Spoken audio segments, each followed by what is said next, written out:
వాళ్ళు అంటున్నారు ఇప్పుడు వచ్చి నన్నేదో ప్రశ్నిస్తారంట. నన్ను కాదు మీరు ప్రశ్నించేది, మిమ్మల్ని నేను ప్రశ్నిస్తున్నా, సమాధానం చెప్పమంటున్నా. గిరిజన ప్రాంతంలో ఉద్యోగాలు ఇచ్చిన వ్యక్తి 1/5/11/86లో నందమూరి తారక రామారావు గారు. అవునా కాదా తమ్ముళ్ళు అని మిమ్మల్ని అడుగుతున్నా.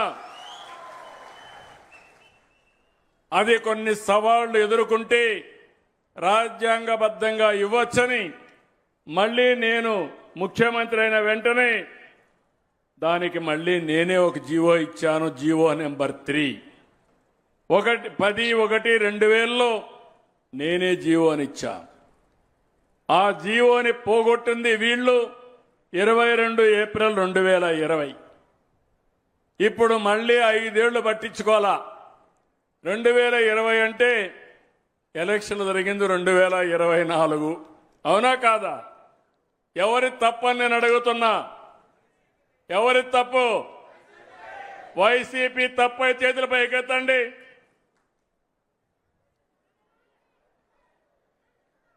ఏమమ్మా? కాబట్టి వైసీపీ నాయకులు ఈ పాడేరుకొచ్చి నేల మీద మీ ముక్కును గీసుకుంటే అప్పుడు బుద్ధి వస్తుంది మీకు. మీ నాయకుడిని అడగండి, ఎందుకు చేయలేకపోయి అడగండి. అడిగేది చేత కాకపోతే మీరైనా క్వశ్చన్ చేయాల్సి వచ్చింది.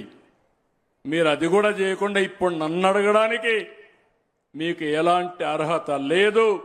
కానీ ఒకటే చెప్తున్నా, ఈ గిరిజన ప్రాంతం నా సొంతం, ఈ గిరిజనులు నా వాళ్ళు, ఈ గిరిజనులకు అన్యాయం జరగడానికి వీలు లేదు. మీతో నేనుంటా.